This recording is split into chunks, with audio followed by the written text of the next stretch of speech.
mutiaranya Samosir itu bisa muncul. Ternyata orang Samosir nggak kalah loh dengan orang Toba atau orang apa-apa. Nggak kalah.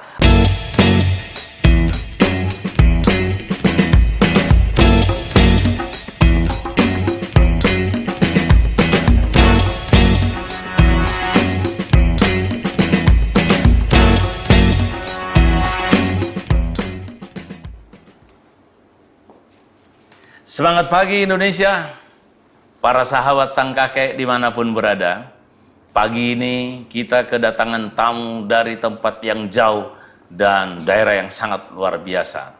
Namanya Kabupaten Samosir, di Pulau Samosir yang disebut kepingan surga.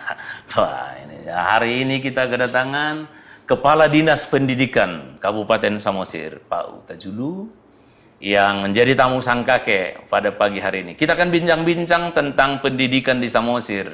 Kenapa kita harus bicara pendidikan di Samosir? Sebelum kita mulai dulu dengan Kepala Dinas Pendidikan.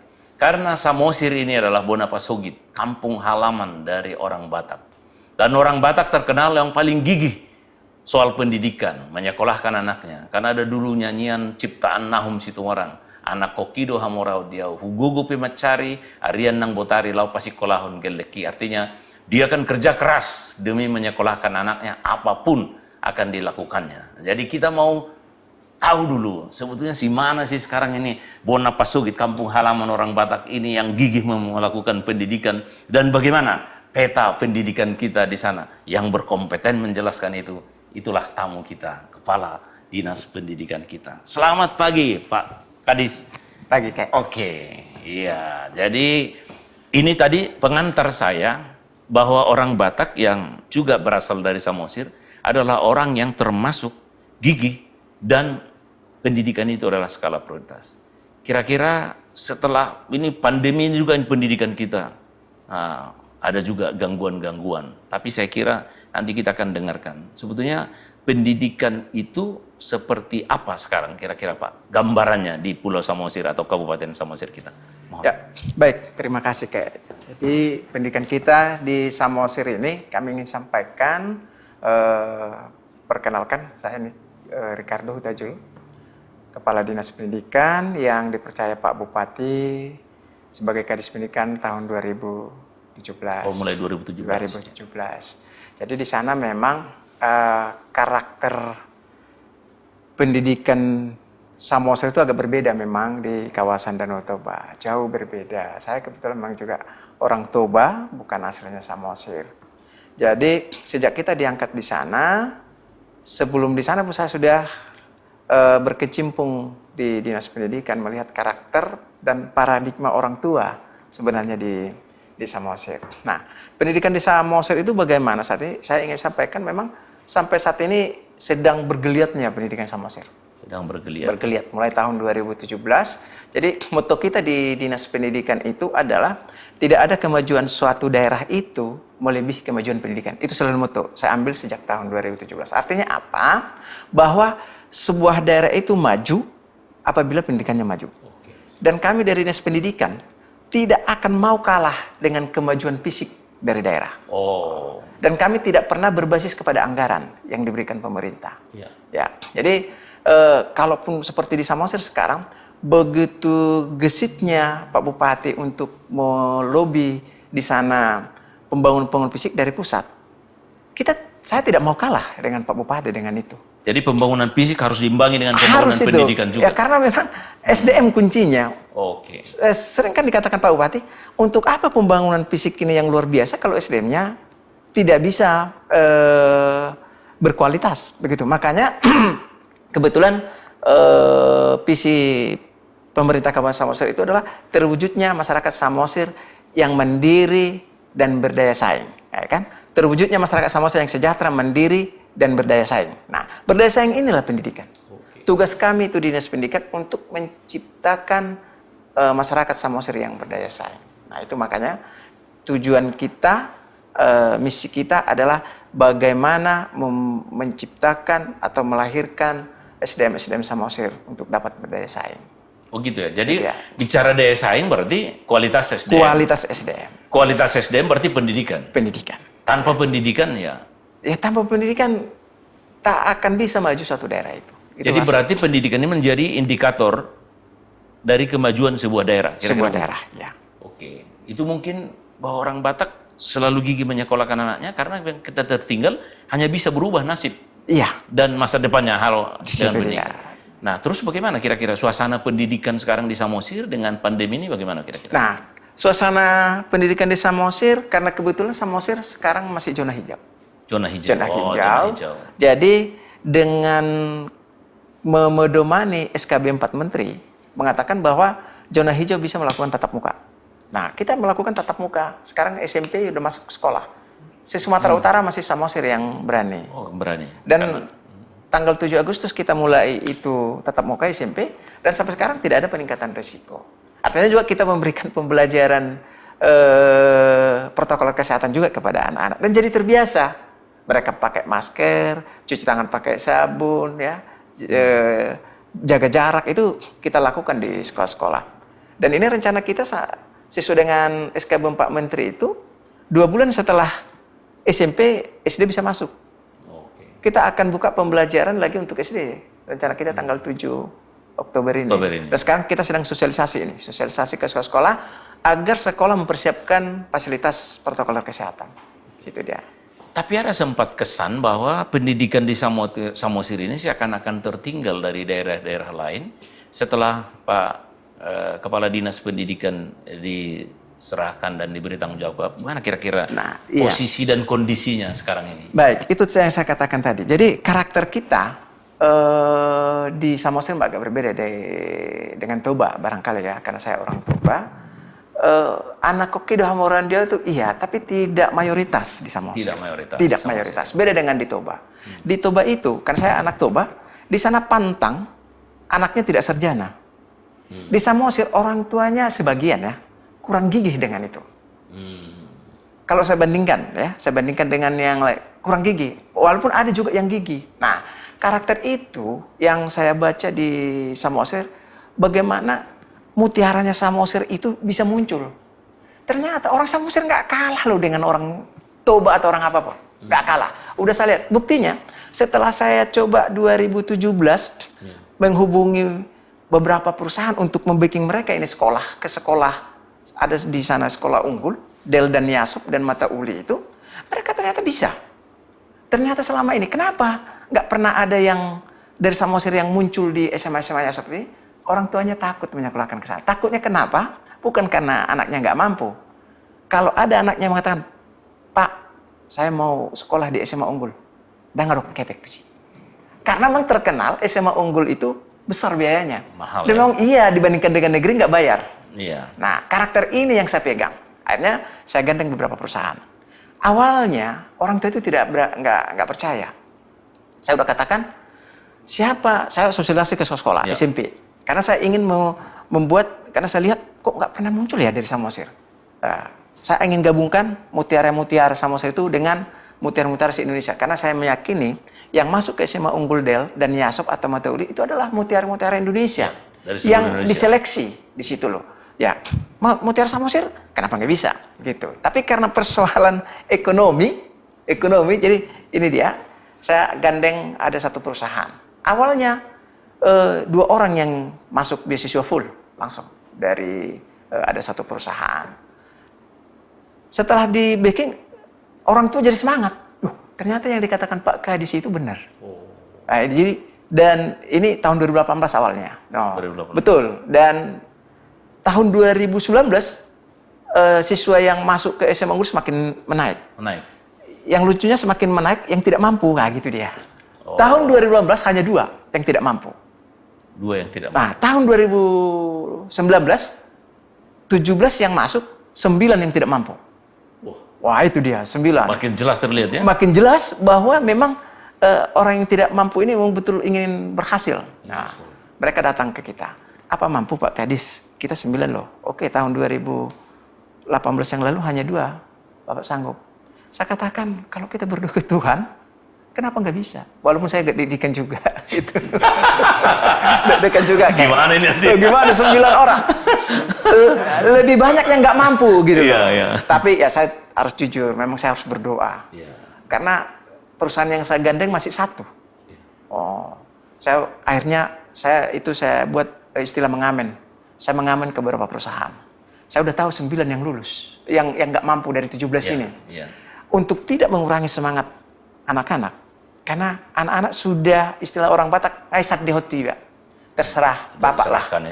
Saya udah penuhi janji saya lulus. Karena saya katakan, tugasmu hanya lulus. Soal biaya itu nanti kita pikirkan. Nah gitu. Rupanya sudah lulus, yuk gimana ya? Saya ngamen.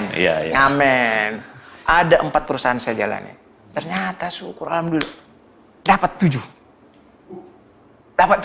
ACC 7. Saya katakan, oke. Yang paling mengerikan 2. Kemana 2 ini saya pikir.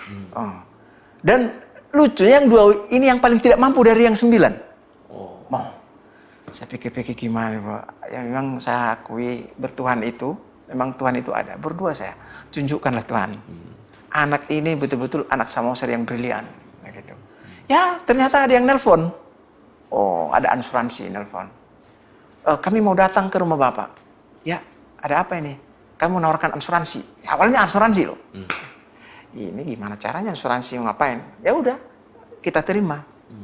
Saya dari dulu nggak pala tertarik dengan apa ini kayak asuransi ini. Ini begini, tapi pikiran saya anak yang 2 ini. Ini Pak, kalau Bapak masukkan asuransi anak Bapak begini sekolah begini. Oke, udah dah, saya bilang waktu itu. Saya bisa masukkan anak saya, tapi dengan perjanjian. Mau nggak kalian menolong anak Samosir? Ini saya mau menawarkan asuransi anak Bapak kok anak. Ya, gini, saya masukkan nanti 3 anak saya. Mau nggak ada anak Samosir ini yang brilian masuk SMA unggul, terancam tidak akan melanjut. Mau nggak? Berpikir. Kalau seandainya mau gimana? Kalau mau, saya masuk asuransi. Itu awalnya saya ancam. Dan itu keluar begitu saja kayak. Keluar santai begitu aja. Saja. Santai aja. Namanya juga beban ini harus keluar gitu. Jadi kalau begitu karena gini, mereka mau masuk sekolah, mau sosialisasi ke sekolah-sekolah juga. Saya katakan, Anda nggak bisa masuk ke sekolah-sekolah sosialisasi sebelum permintaan saya dipenuhi, gitulah waktu itu. Jadi memang mengalir begitu. Ya mungkin ya Tuhan lah yang ngajarin kalau menurut saya. Jadi kami Pak nggak bisa masuk sosialisasi ke sekolah-sekolah. Biar bisa kami ajak gurunya masuk asuransi gitu. Nggak bisa.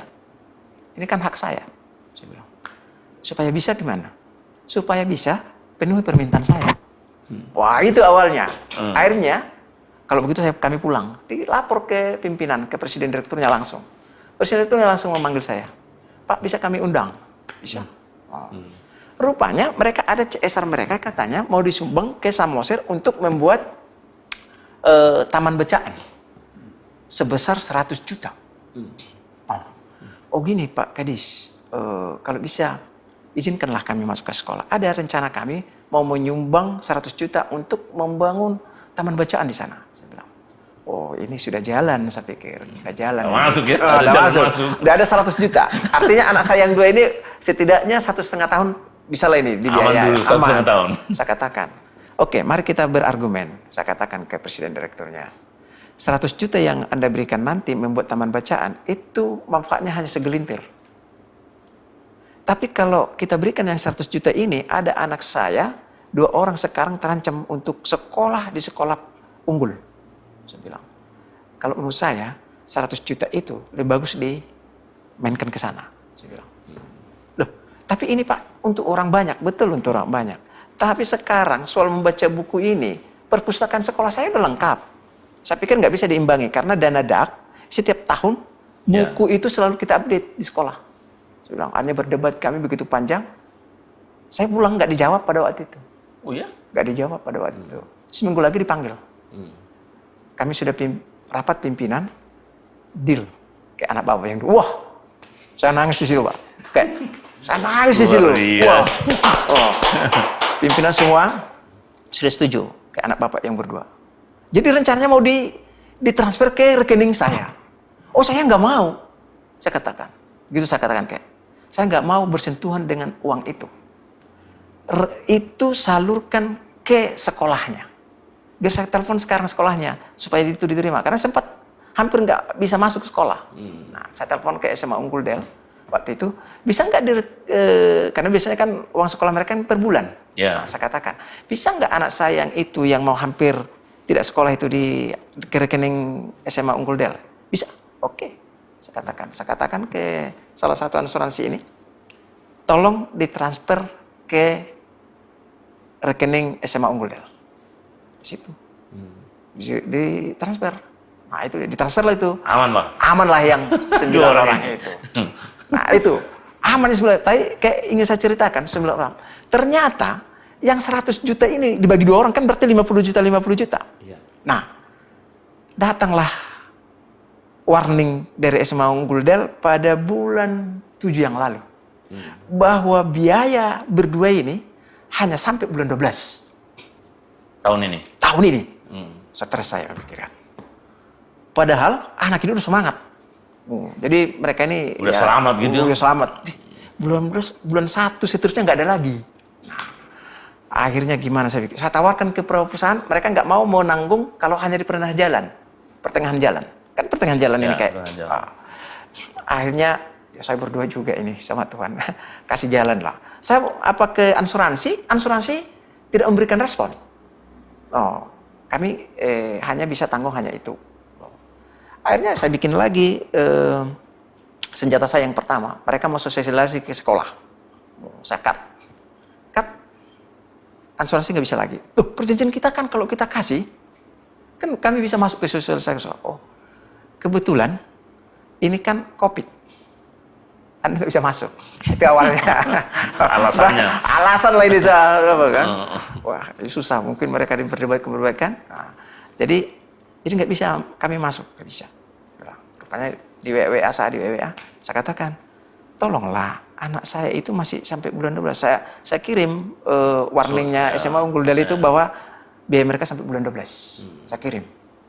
Tahu mereka, oh gara-gara ini saya pikirnya. Jadi gimana? Terus saya katakan, kami mau membagi beasiswa tanggal 21 September. Kalau Anda hadir, berarti Anda setuju untuk melanjutkan itu. Baru tanggal 19 mereka setuju. Setuju. Saya mau mengasih sebenarnya hanya beasiswa Pemkap ke mereka. Wah, tapi itu nggak sanggup. Kalau hanya beasiswa Pemkap, mereka 1,5 tahun lagi. Udah saya targetkan. Rupanya tanggal 19, Presiden Direktur setuju untuk melanjutkan itu. Wah, saya tanggal 19 itu saya nangis di situ juga. Waduh. Makanya waktu memberikan beasiswa itu saya peluk orang itu berdua. Kenapa Pak? Kata mereka. Biarlah saya yang tahu. Saya bilang, biarlah saya yang tahu. Anda nggak tahu, pokoknya kalian 2 sekolah sampai tamat. Oh iya Pak, iya Pak, kami udah di warning sampai bulan 12, udah begitu anak itu bilang. Udah tahu juga. Udah tahu mereka, udah di warning katanya. Nah, oh enggak, kalian tamat. Sampai tamat kalian di sini. Saya panggil yang dari Sunlight. Ini donatur kalian. Saya bilang, wah itu, makanya saya agak senang sebenarnya. Itu yang paling senang saya, di samping yang 1.000 yang lain ini. Dan mereka yang 2 orang ini, udah ditanggung oleh asuransi ini sampai tamat.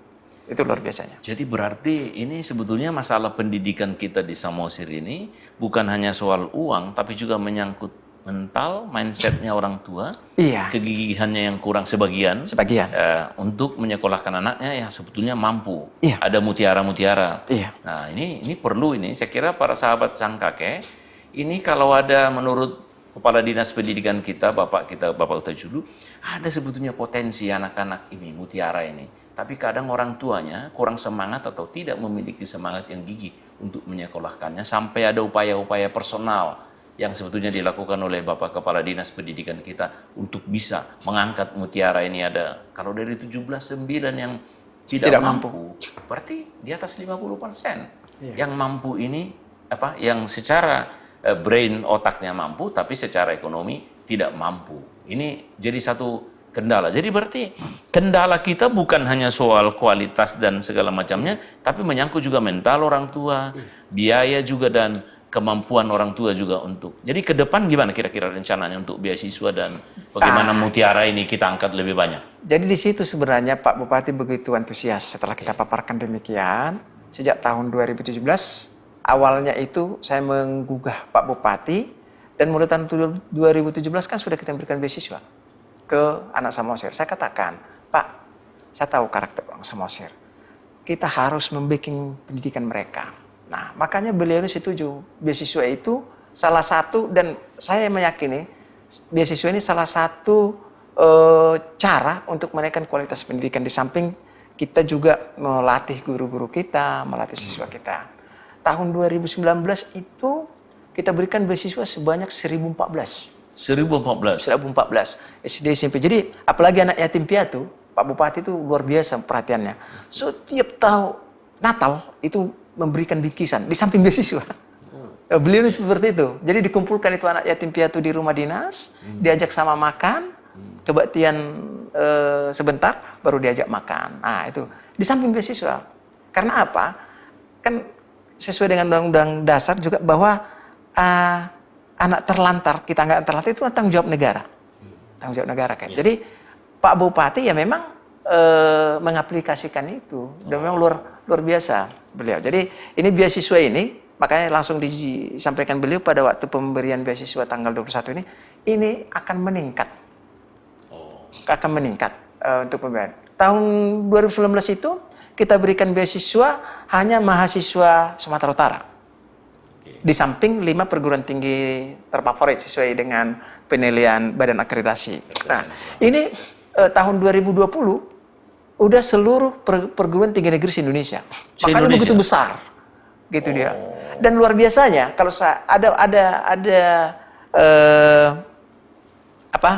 keterkaitannya. Dulu tahun 2019 itu kita buat IP-nya 3,0. 3,0 Sumatera Utara hanya dapat 67 perguruan tinggi Sumatera Utara. Perguruan tinggi swasta di Sumatera Utara sekitar 42. Nah, barangkali kalau saya melihat motivasi dilihat mahasiswa ini ada beasiswa dari Pemkab, tahun 2020 dari 67 jadi ratusan. Oh ya? Meningkatnya. Di atas 3,0. Padahal kita udah naikkan IPK-nya udah 3,25, Kak. Dulu kan dapat juga mereka malah melebihi 67. Berarti motivasi mahasiswa ini besar loh ke situ. Berarti berlomba mereka. Karena udah lihat tahun 2019 yang berprestasi itu dapat beasiswa. Oh, berarti bener ini Pemkab Samosir, kita harus gitu. Rupanya kita naikkanlah 3,25. Siapa yang IPK 3,25 ke atas dapat beasiswa. Ternyata jauh melebihi dari yang 67. Perguruan tinggi swasta juga seperti itu. Nah, ditambah lagi perguruan tinggi di luar Sumatera Utara. Nah, memang makanya mahasiswa sangat mengucapkan terima kasih ke Pak Bupati. Terima kasih Pak Bupati sudah memperhatikan kami dan sudah sangat membantu. Dan memang agak lumayan besar untuk membantu mereka pada waktu itu. Itu Pak Bupati konsen dengan dan komit itu untuk membantu seluruh anak Samosir yang sedang pendidikan. Itu dia. Ini luar biasa kita dapat pengalaman dari Bapak Kepala Dinas Pendidikan kita. Ternyata Pemkab itu, Bupati dan Kepala Dinasnya harus punya sama visi tentang pendidikan itu. Dan bagaimana tadi motivasi mahasiswa yang diberikan beasiswa mempengaruhi yang lain. Sehingga tingkat IP-nya yang dibuat syarat 3,0 ditingkatkan 3,25 malah tambah orang yang mencapai itu. Itu berarti masih tersimpan mutiara itu, belum terangkat, tapi dengan motivasi memberikan beasiswa ternyata juga ya bisa mengangkat semangat itu. Itu berarti potensi pendidikan dan potensi mutiara-mutiara di Samosir itu kalau kita dengar simak tadi apa yang disampaikan Bapak Kepala Dinas kita, pendidikan kita masih besar. Dan ke depan mungkin itu tadi yang disebut akan ditingkatkan terus.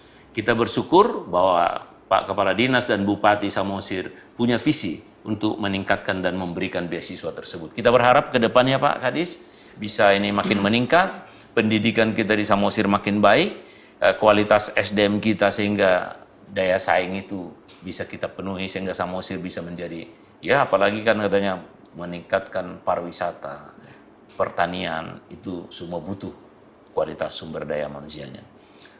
Para sahabat sang kakek, saya kira penjelasan dari Bapak Kepala Dinas Pendidikan Samosir, Bapak Ricardo Huta-Julu tadi, sangat jelas pesannya ke kita, bahwa pendidikan yang diprioritaskan juga dalam APBN dengan 20%, ternyata harus diwujud nyatakan oleh seorang Kepala Dinas, seorang Bupati, yang harus bisa menjalankan itu. Kalau tidak, itu akan menjadi menara gading, sekedar mimpi, konsep, dan dengan cara-cara beliau sampai kepada usaha personal dari Bapak Kepala Dinas kita, bagaimana mengupayakan CSR juga dari perusahaannya untuk membantu ini. Saya kira kita tepuk tangan dulu untuk Bapak Kepala Kades kita yang luar biasa. Kita berharap ke depan bahwa Samosir akan meningkat daya saingnya dengan peningkatan sumber daya manusianya.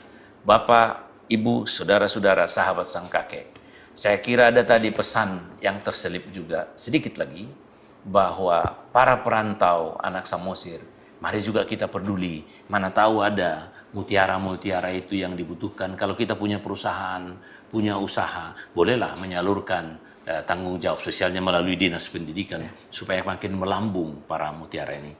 Demikian yang bisa kita bincang-bincang kita. Mudah-mudahan pesan-pesan itu jelas. Jangan lupa like, comment, subscribe Sang Kakek Network yang senantiasa menyajikan konten-konten yang menarik, solutif, dan informatif. Sampai di sini dulu para sahabat Sang Kakek. Kita akan bertemu lagi nanti.